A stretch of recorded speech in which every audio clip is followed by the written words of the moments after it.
Gracias al Señor, hermanos, por su bondad, por su misericordia que todos los días derrama sobre nuestras vidas.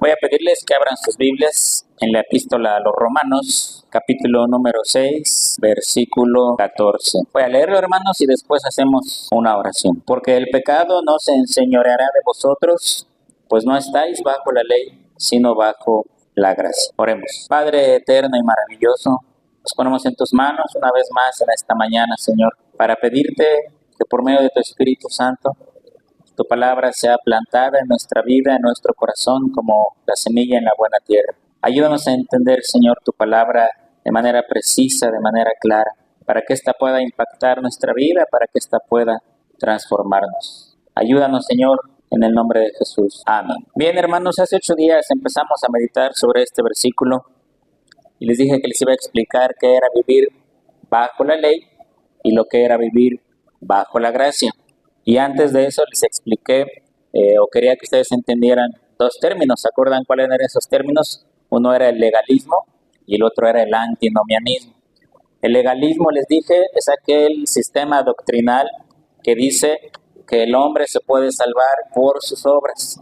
El hombre se puede salvar por su esfuerzo, cumpliendo las demandas de la ley. Es decir, el legalista dice, yo si voy a llegar al cielo, yo si me voy a salvar, es por mis obras, por mis méritos, por mi esfuerzo. Desde ese punto de vista, el sacrificio de Cristo se echa a un lado porque ya no necesita el hombre de Cristo, sino que dice por mi obediencia. Ese es el legalismo. Y dice el apóstol Pablo, leíamos en Gálatas, donde dice que por las obras de la ley nadie se va a justificar delante de Dios. Y en Efesios también Pablo dice que somos salvos por gracia, no por obras, para que nadie se gloríe delante de Dios. ¿Cuál sería el problema de salvarme por mis obras? Bueno, sería decirle, ¿sabes qué, Dios? Aquí estoy, me gané el cielo por mi esfuerzo, por mi buen comportamiento, por las cosas que hice o dejé de hacer.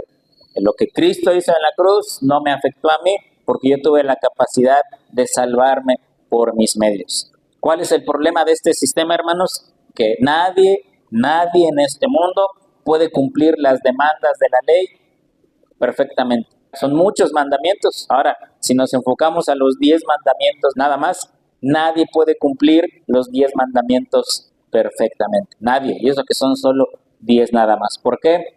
Porque somos pecadores, hermanos, porque estamos llenos de defectos, porque todavía batallamos con el pecado que tenemos dentro de nosotros, no los podemos cumplir. El otro concepto que les expliqué fue el antinomianismo. Ese es el otro extremo. Mientras el legalista dice, yo me voy a salvar por mis obras, por mi esfuerzo, cumpliendo las demandas de la ley, el antinomiano dice, yo no necesito la ley. Es más, la ley del Antiguo Testamento, los 10 mandamientos, eso quedó en el pasado. Ya no aplica para nosotros los cristianos. Ya no tenemos que obedecer los 10 mandamientos, porque como dice aquí Pablo, ya no estamos bajo la ley, sino bajo la gracia. Ese sería el otro extremo. Mientras que el legalista, su eje central es la ley, el antinomiano dice, no, la ley ya no. La ley quedó en el pasado, la ley quedó atrás, ha sido abolida. Es más, dicen los antinomianos, Cristo vino a cumplir la ley que nosotros no podíamos cumplir para que nosotros no tuviéramos que cumplir nada. Y eso también es incorrecto, hermanos, porque no podemos hacer a un lado la ley de Dios. Entonces, eso es lo que vimos hace 8 días. Hoy vamos a enfocarnos un poco más en este versículo. Vamos a leerlo una vez más. Romanos 6:14.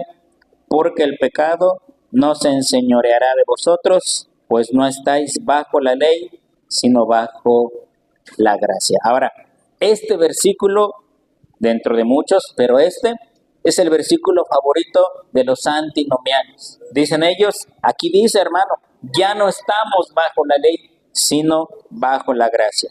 Y si Pablo dice que ya no estamos bajo la ley, entonces ya no tiene poder sobre nosotros, la ley ya no nos afecta, no la tenemos que cumplir, porque los cristianos ya no estamos bajo la ley, sino bajo la gracia. Ahora, ¿será esto correcto, hermanos? ¿Será cierto que los cristianos ya no tenemos ninguna obligación con la ley de Dios? ¿Será cierto que los cristianos ya no tenemos que cumplir los 10 mandamientos ni ninguna parte del Antiguo Testamento donde esté la ley, porque ya no estamos bajo ella, sino bajo la gracia? ¿Será cierto, hermanos?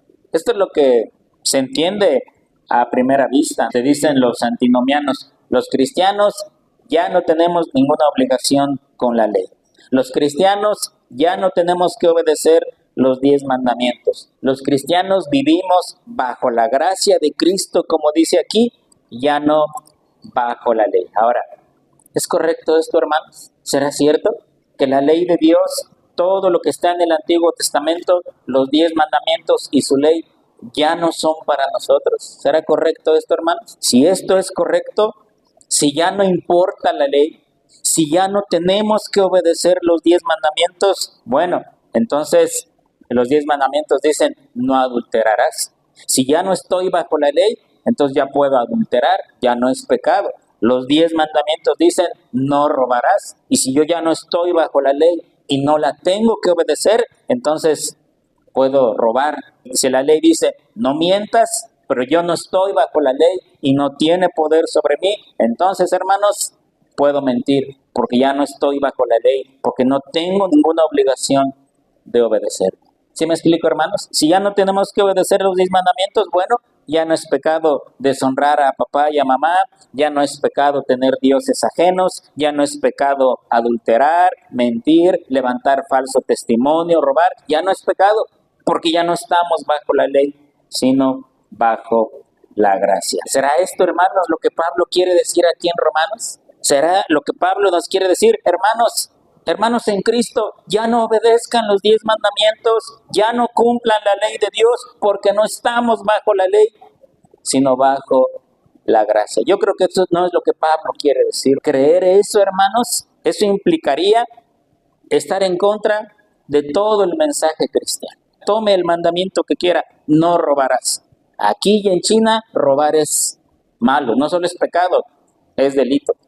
Entonces, y en toda la Biblia, usted no va a encontrar un versículo que diga, sí se puede robar, roba, porque ya no estás bajo la ley, sino bajo la gracia. Hay otro punto a considerar aquí. Decir que como los cristianos ya no estamos bajo la ley, sino bajo la gracia, es afirmar que Dios ha cambiado. ¿A qué me refiero?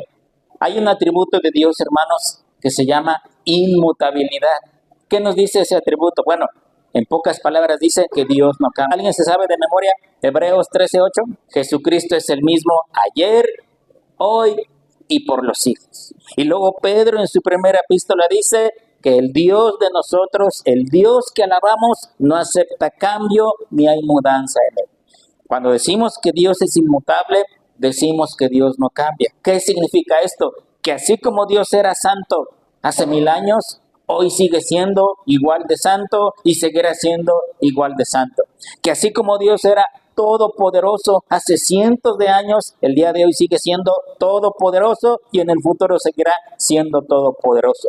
Lo que Dios es, hermanos, no cambia. Siempre ha sido igual de santo, siempre ha sido igual de justo, siempre ha sido igual de poderoso. Yo no puedo decir de Dios, con el tiempo Dios se ha hecho más sabio. Con el tiempo, Dios se ha hecho más santo. Con el tiempo, Dios se ha hecho más justo. No, Dios, hermanos, es el mismo ayer, hoy y siempre. Esa es la inmutabilidad de Dios. Los seres humanos nos cuesta trabajo entender ese concepto porque nosotros sí cambiamos. Lo normal es que una persona, conforme más años tiene, se haga más sabia, conozca más cosas, madure más. Esa es la idea, ¿no? Que a veces no ocurre de esa manera, pero nosotros sí cambiamos. Las cosas que antes nos gustaban, quizá hoy ya no nos gustan, porque los seres humanos sí cambiamos. Dios no, hermanos, ni envejece, ni se cansa, ni el tiempo pasa por él, ni se hace más santo, o más justo, o menos justo. Si yo digo, la ley fue para el pasado, y hoy ya no tenemos que aplicar la ley porque ha quedado obsoleta, entonces estoy diciendo que Dios ha cambiado. Y que las cosas que antes Dios condenaba, como el robo, la mentira y el adulterio, pues hoy se ha hecho Dios más tolerante y ya no es pecado, o bueno, sí es pecado, pero Dios ya lo perdona de otra manera, ya es más tolerable en ese aspecto. Y no, hermanos, eso no puede ser con Dios. Porque si Dios cambia, entonces no es Dios. Si Dios se puede hacer más poderoso, entonces antes no era tan Dios como lo es hoy. Si Dios se puede hacer más justo o más santo o menos santo con el tiempo, entonces ese no es Dios. Y ustedes, hermanos, han visto en la Biblia, sobre todo en el Antiguo Testamento, que a Dios se le compara con la roca.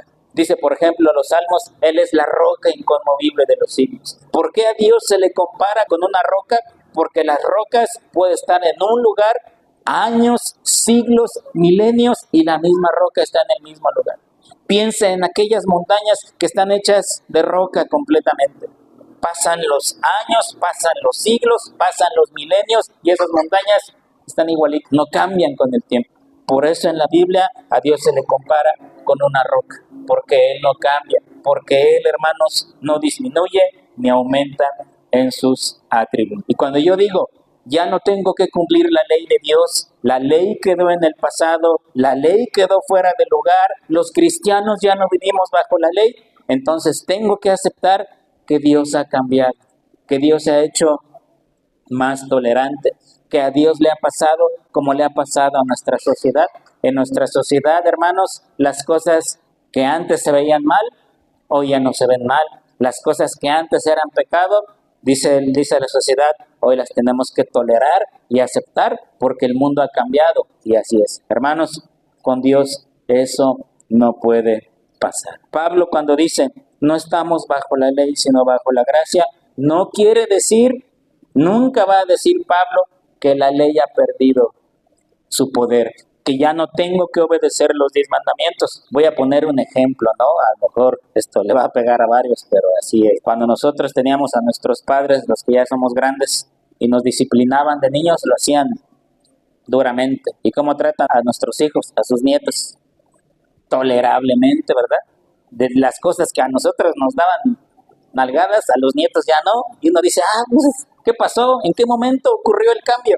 Bueno, a veces el mundo piensa que Dios es de esa manera, que antes Dios condenaba el adulterio, la mentira, el robo, que se violara el día de reposo, pero hoy, como ya no estamos bajo la ley, sino bajo la gracia, entonces Dios ya tolera y perdona todas esas cosas. No, hermanos, la ley de Dios sigue vigente. Si dice, no tomarás el nombre de Dios en vano, eso sigue vigente hasta el día de hoy. Si dice, no tendrás dioses ajenos delante de mí, eso sigue vigente. Si dice, honra a tu padre y a tu madre, sigue vigente. Si dice, 6 días trabajarás y el 7º reposarás, eso sigue vigente. Si dice, no adulteres, no robes, no mates, no mientas, hermanos, eso sigue vigente. La ley no ha pasado de moda, no ha quedado atrás, no ha sido abolida de ninguna forma.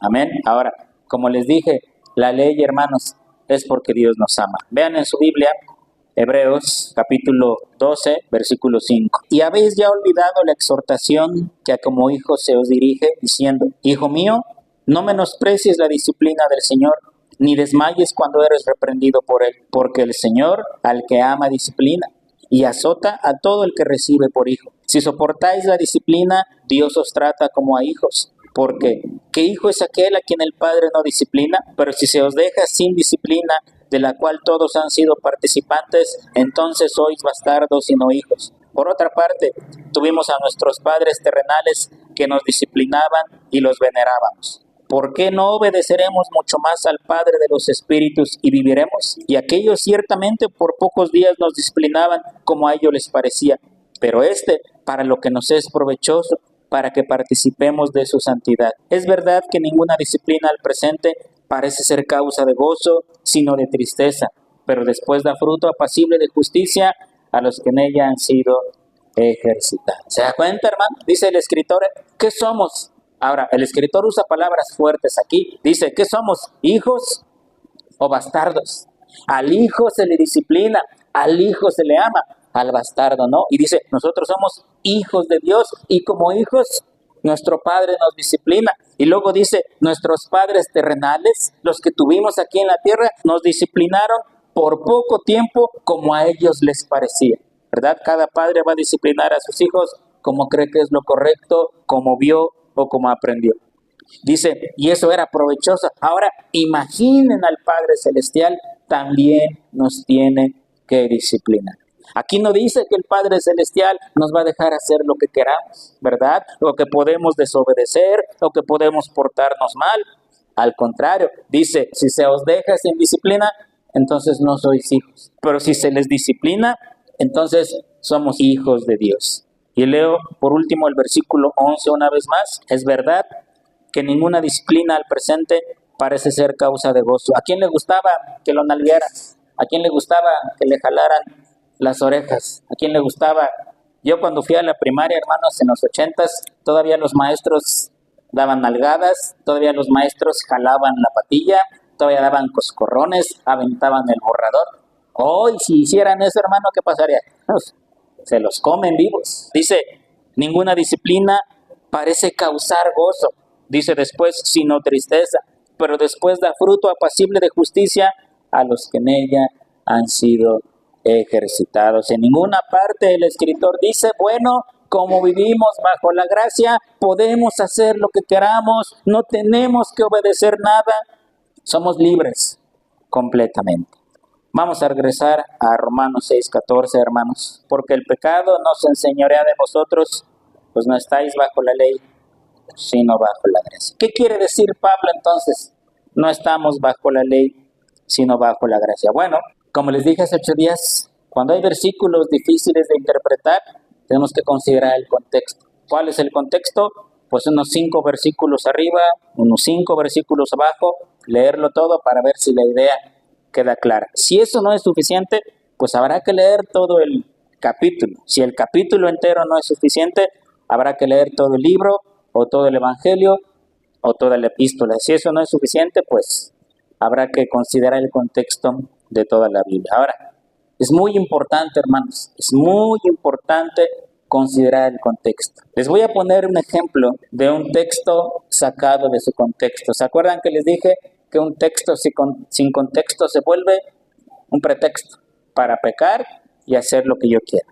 Abran su Biblia en 1 Corintios 7:24. Este ejemplo que les voy a poner es muy triste, hermanos. Es triste, de veras es muy triste. Vamos a leer el 7:24 e imagínese usted que arriba de él no hay ni un versículo y abajo de él no hay un versículo. Que este versículo está solito en el universo. 1 Corintios 7:24. Cada uno, hermanos, en el estado en que fue llamado, así permanezca para con Dios. Lo vuelvo a leer. Cada uno, hermanos, en el estado en que fue llamado, así permanezca para con Dios. Olvídese del contexto. Imagínese que este versículo está solito en la Biblia. ¿Qué quiere decir este versículo? Le voy a contar 2 ejemplos. Los 2 son tristes, ¿verdad? Pero yo quiero que usted vea el peligro de hacer a un lado el contexto. En la primera iglesia en la que yo estuve, había un hermano que cuando el evangelio llegó a su vida, él vivía en adulterio. Se convirtió, empezó a asistir a la iglesia y entonces le preguntó al pastor, oiga hermano, yo vivo en adulterio, ahora soy cristiano, ¿qué hago? ¿Sigo viviendo así o tengo que arreglar mi vida? Y el pastor le contestó, hermanos, la Biblia dice, cada uno en el estado en el que fue llamado, así permanezca para con Dios. Cuando el evangelio llegó a su vida, usted vivía en adulterio, dice la Biblia, así permanezca para con Dios. ¿Se da cuenta de lo que es un versículo sacado de su contexto y mal aplicado completamente? ¿Sí se da cuenta, hermano? ¿Se da cuenta de lo peligroso que es sacar un texto de su contexto? Otro ejemplo de este mismito versículo, es triste, hermanos, es triste esto, porque ¿cuántas veces ocurre esto en las iglesias? Falsas interpretaciones del evangelio. Este mismo pastor, que un día un hermano de la iglesia, acabando el culto del domingo, le dijo, lo invito a comer a mi casa. Esto que les voy a contar, hermanos, de verdad ocurrió, de verdad yo lo vi con mis ojos. En aquel tiempo yo era demasiado joven, más de lo que soy ahora. Era yo demasiado joven y yo no comprendía muchas cosas del evangelio ni de la vida, obviamente. El hermano le dijo, pastor, le invito a comer a mi casa. Eso no tiene nada de malo, ¿verdad? Invitar al pastor a comer a la casa. Sin embargo, el problema fue que lo invitó a comer a su otra casa, con su otra esposa y con sus otros hijos. Y por sorprendente que fuera, el pastor aceptó la invitación. Fue y comió con la otra familia convivió con la otra familia y al final hasta oró por la otra familia. De regreso, el pastor le dice al hermano bueno, si se le podía llamar hermano, ¿no?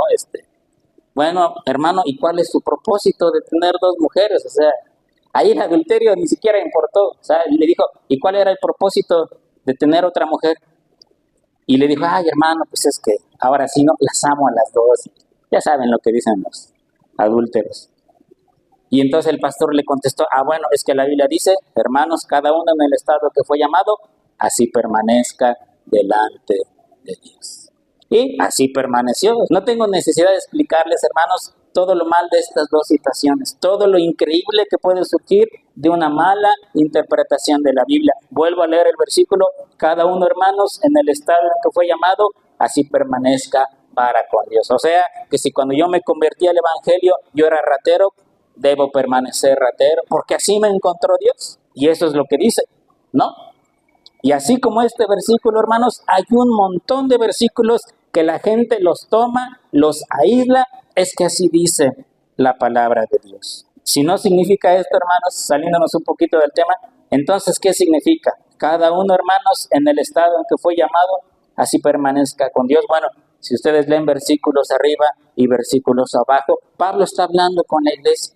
Y había unos hermanos que querían que cuando alguien se convirtiera al evangelio, se circuncidara. Y había otros que decían, no, al contrario, hay que no circuncidarse, y los que estén circuncidados que se operen para revertir esa operación. Y Pablo les dice, no, hermanos, ni la circuncisión ni la incircuncisión es nada, sino cumplir los mandamientos de Dios. Es más, cada uno en el estado en el que fue encontrado, así permanezca delante de Dios. Cuando te convertiste al evangelio, eras incircunciso, así permanece. Cuando te convertiste al evangelio, eras incircunciso, así quédate. Eso no importa delante de Dios. Lo que importa es obedecer los mandamientos de Dios. Vea, por ejemplo, ahí mismo, 1 Corintios 7, pero lea el versículo 19. La circuncisión nada es, y la incircuncisión nada es, sino el guardar los mandamientos de Dios. De eso está hablando el apóstol Pablo. Le está hablando a los hombres y les está diciendo, si cuando tú te convertiste al evangelio ya estabas circuncidado, así quédate, no pasa nada. Si cuando te convertiste al evangelio eras incircunciso, así quédate, no pasa nada. Cada uno en el estado en el que fue llamado, así permanezca delante de Dios. ¿Se da cuenta cómo cambia toda la interpretación? Que no es para promover pecados ni para permanecer en mi estado pecaminoso. Bueno, lo mismo ocurre con Romanos 6:14. Los cristianos ya no estamos bajo la ley, sino que estamos bajo la gracia. Y como estamos bajo la gracia, hermanos, entonces ya no tenemos que obedecer los mandamientos de Dios. ¿Sí le quedó claro este ejemplo, hermanos? Y así hay otros ejemplos más que le pudiera poner de sacar un texto de su contexto y volverlo un pretexto para pecar o para seguir en una vida totalmente pecaminosa. Regresemos a Romanos 6:14, porque el pecado no se enseñorea de vosotros, pues no estáis bajo la ley, sino bajo la gracia. ¿Qué quiere decir el apóstol Pablo entonces? Tenemos que entender el contexto en el cual este versículo se encuentra. ¿Cuál sería el contexto? Los versículos antes del versículo 14. Vamos al 5:12. Por tanto, como el pecado entró en el mundo por un hombre, y por el pecado la muerte, así la muerte pasó a todos los hombres, por cuanto todos pecaron. ¿De qué va a hablar en esta parte el apóstol Pablo? Va a hablar de dos hombres, de Adán y de Cristo. Y les va a decir, hermanos, por Adán entró el pecado a toda la humanidad. Y por otro hombre, por Cristo, entró la salvación a toda la humanidad. Eso nos queda claro, ¿verdad? Y Pablo nos va a decir en estos versículos, hermanos, esto es a lo que nos estamos enfrentando. Por causa de un hombre, el pecado entró a la humanidad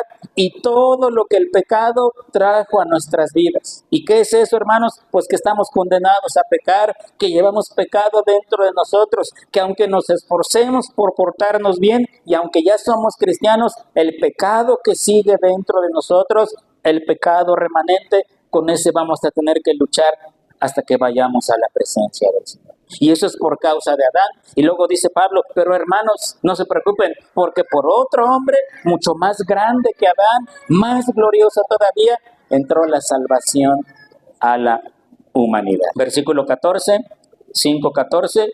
No obstante, reinó la muerte desde Adán hasta Moisés, aun en los que no pecaron a la manera de la transgresión de Adán, el cual es figura del que había de venir. Pablo está diciendo, hermanos, Adán pecó, pero todos seguimos pecando, aunque no estábamos presentes físicamente en Adán, pero todos pecamos hasta el día de hoy. Versículo 18 dice, así que como por la transgresión de uno vino la condenación a todos los hombres, de la misma manera por la justicia de uno vino a todos los hombres la justificación de vida.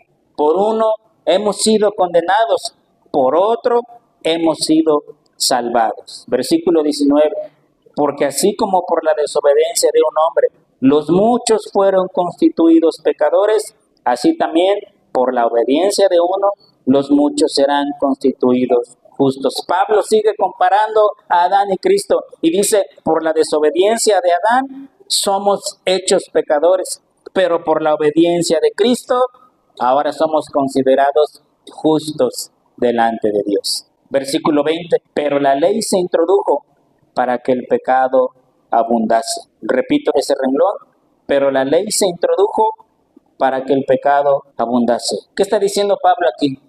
Que cuando Dios introdujo la ley, el pecado abundó. Ahora, eso es cierto. Pablo dice en otra de sus epístolas, yo no sabía que mentir era malo si la ley no me dijera, no mentirás. Por la ley conocí la mentira. Dice Pablo, yo no sabía que codiciar era malo, sino que la ley me dijo, no codiciarás. La ley hace que el pecado abunde. La otra vez les dije, quiere que la gente tire basura en su banqueta, pongan letrero que diga, prohibido tirar basura. ¿Qué va a hacer la gente? Ahí dice que tire mi basura. La ley hace que el pecado aumente, es lo que Pablo está diciendo aquí, pero la ley se introdujo para que el pecado abundase. Dice después, pero cuando el pecado abundó, abundó la gracia. La ley vino a enseñarnos lo que era el pecado.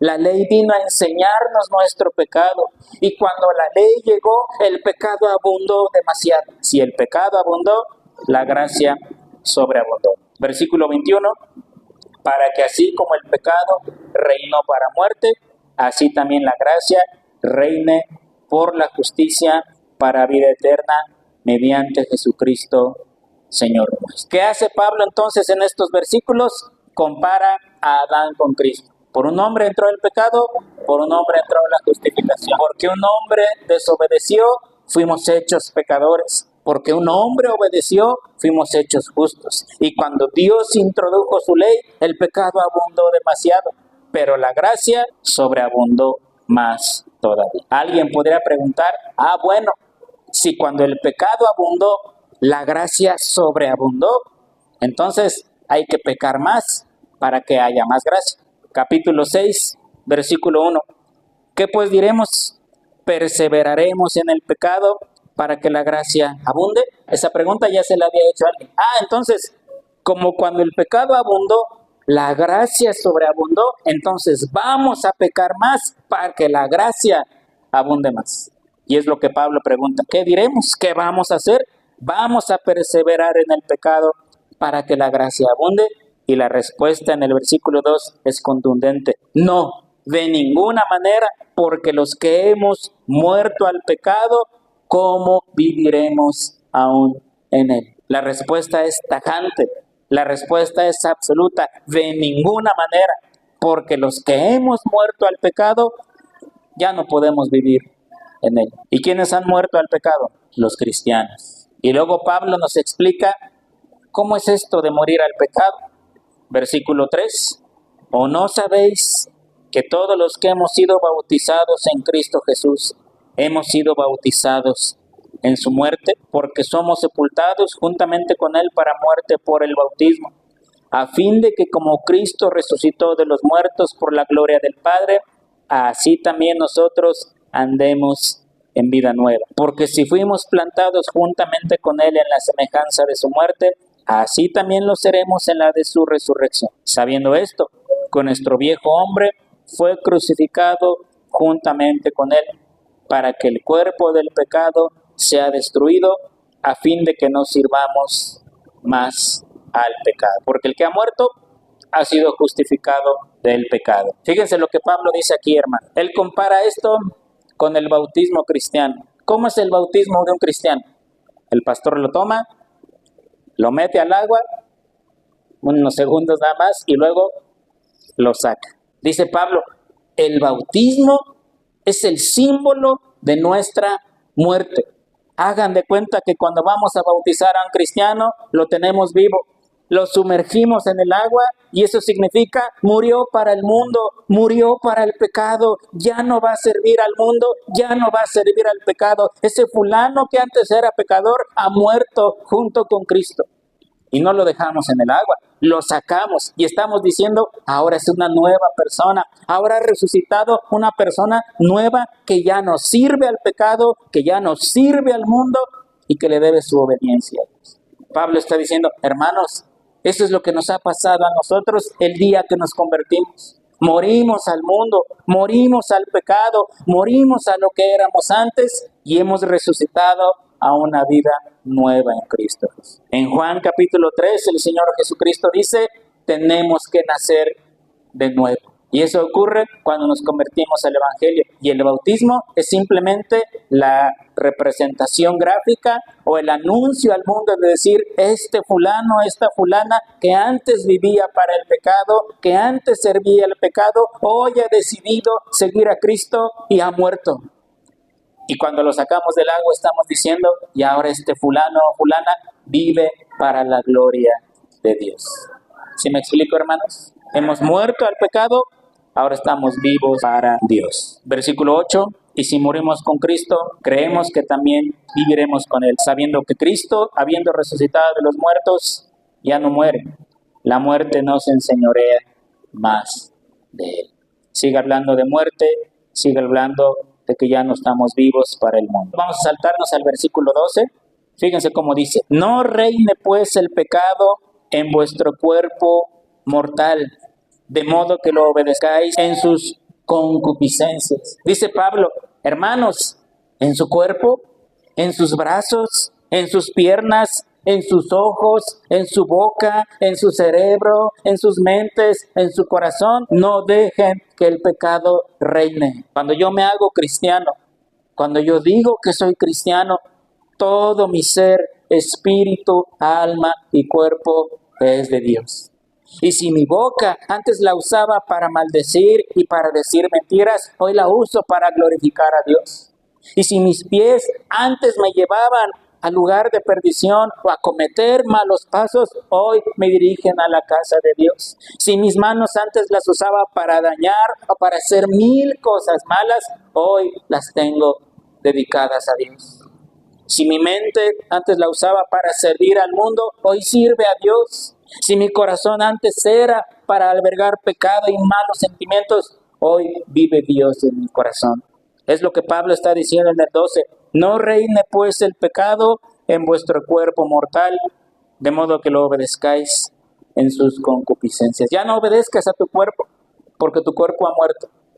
Tu cuerpo ha muerto delante de Dios. Un pastor contaba una historia para ejemplificar esto, y este pastor decía que en un tren iba un cristiano y en el mismo vagón, unos lugares más adelante, iban unos hombres jugando póker, tomando, apostando, haciendo lo que esas personas hacen.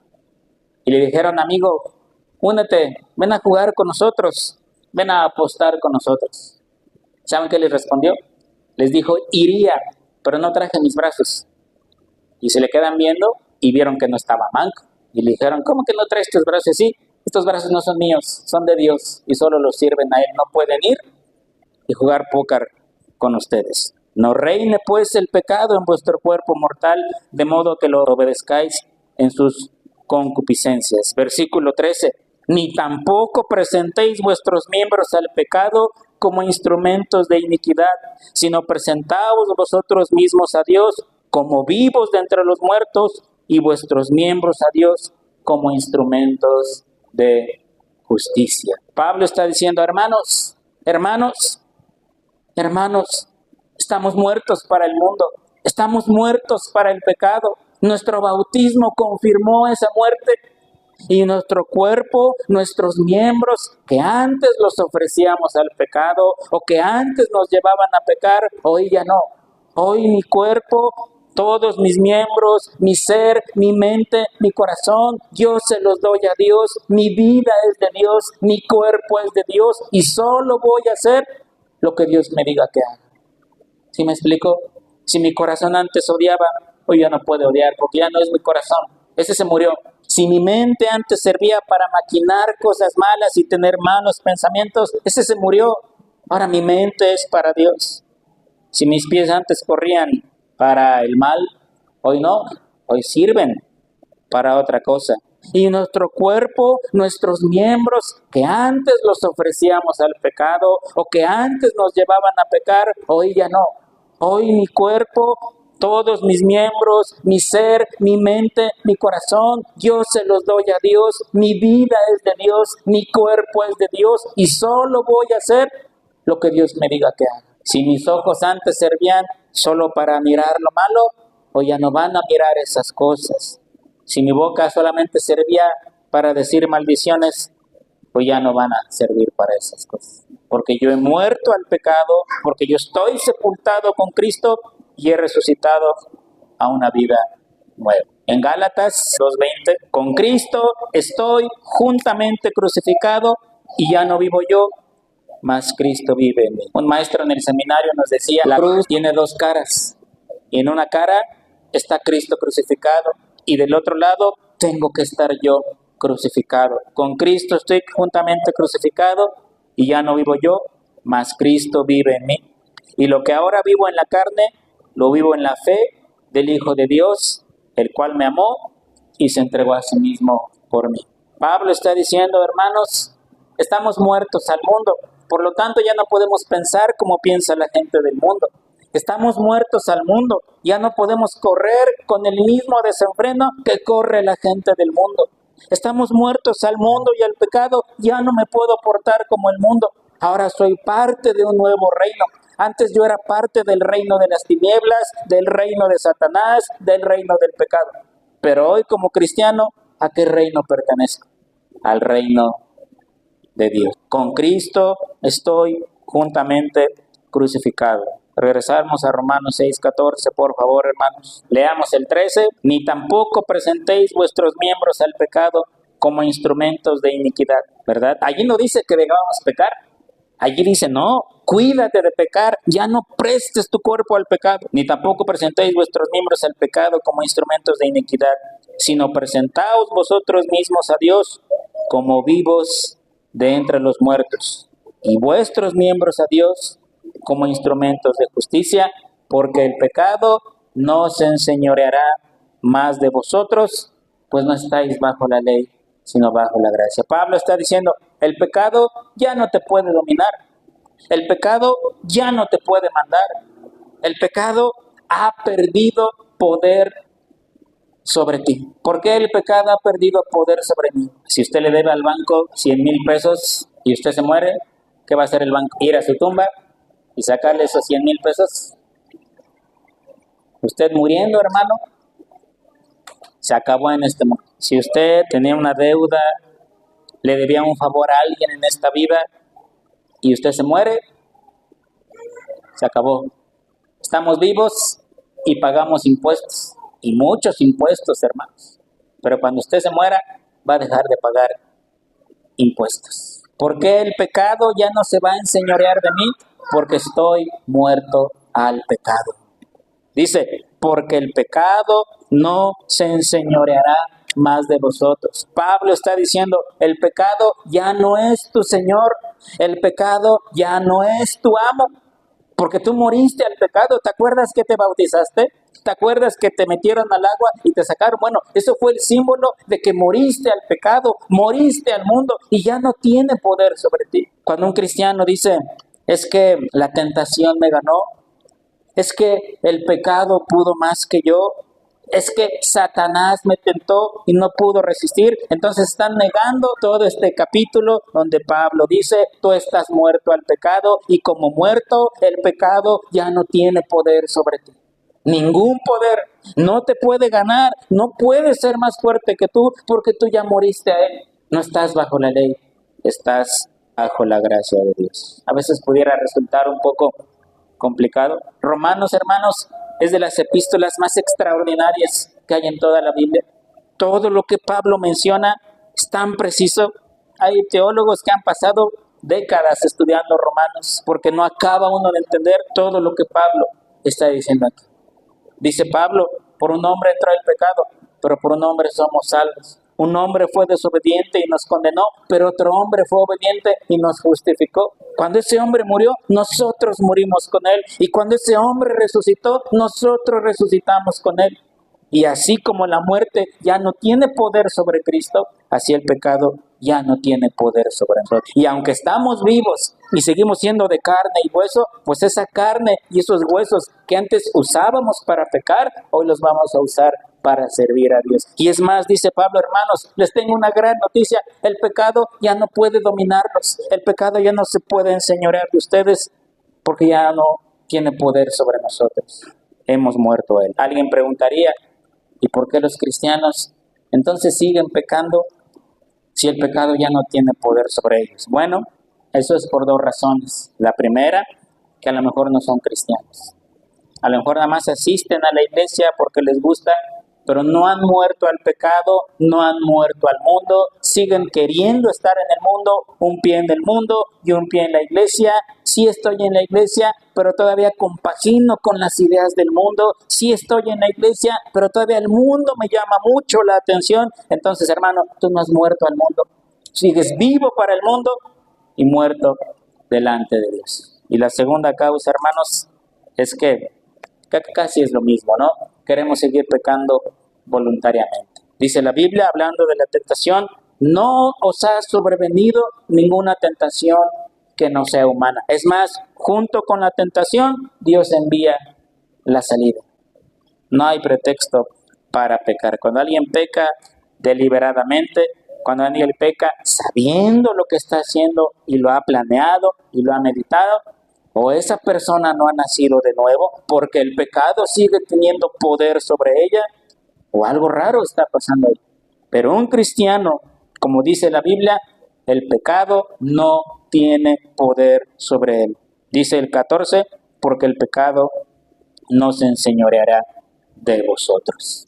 ¿Por qué? Porque ya no estamos bajo la ley, sino bajo la gracia. Entonces yo les explico exactamente qué es estar bajo la ley y bajo la gracia. Hemos muerto al pecado. Todas las epístolas de Pablo dicen eso, hermanos, hemos muerto al pecado. Estamos muertos para el mundo y vivos para Dios. O al revés, si alguien no puede salir de su estado pecaminoso, es entonces que está vivo para el mundo y muerto para Dios. Pero no hay un punto intermedio. No puedo tener un pie en la iglesia y un pie en el mundo. O tengo los dos pies en la iglesia o tengo los dos pies en el mundo. Pero no puedo ser cristiano y estar contento con el mundo. Una vez un teólogo dijo, somos la sal de la tierra. Si usted toma una cucharada de sal y se la echa a la boca, ¿qué va a pasar? La va a escupir. Somos la sal de la tierra. El mundo nos va a escupir, el mundo nos va a desechar, el mundo nos va a despreciar. Ahora, si como cristiano el mundo me acepta, voy bien con el mundo, entonces no soy la sal de la tierra. Soy azúcar, soy dulce, que todo el mundo se traga. Pero el cristiano es la sal del mundo y el mundo va a despreciar al cristiano y el mundo se va a burlar del cristiano. Y el Señor Jesucristo dijo, si de ustedes se burlan, no se preocupen, porque de mí se burlaron primero. Somos la sal de la tierra. El mundo nos va a despreciar porque hemos muerto al mundo, porque ya no vivimos para el pecado, porque lo que el mundo diga o piense no nos importa. Lo único que nos importa es lo que Dios nos mande a hacer. Oremos. Eterno Padre Celestial, te damos gracias, porque un día, Señor, estábamos vivos al mundo, en nuestros delitos, en nuestros pecados.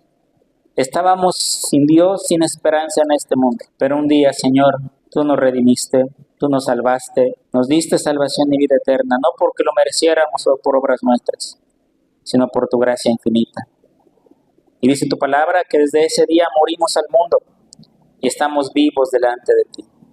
Morimos para el reino de las tinieblas, para el reino del pecado, para el reino de Satanás. Y estamos vivos en tu reino para glorificarte y bendecirte. Te alabamos, eterno Señor, y glorificamos tu nombre. Ayúdanos, Padre, a que verdaderamente esta palabra se haga realidad en nuestra vida. Estar muertos al mundo y vivos delante de ti. Gracias, Padre, porque por la obediencia de tu Hijo hemos alcanzado salvación. Y hoy queremos presentar nuestros miembros, nuestro cuerpo, Señor, para tu servicio, para tu gloria y tu honra. Lo que antes nos servía para pecar y servir a este mundo, hoy lo ponemos a tus pies para que tú lo utilices. Te alabamos, Señor, y te glorificamos.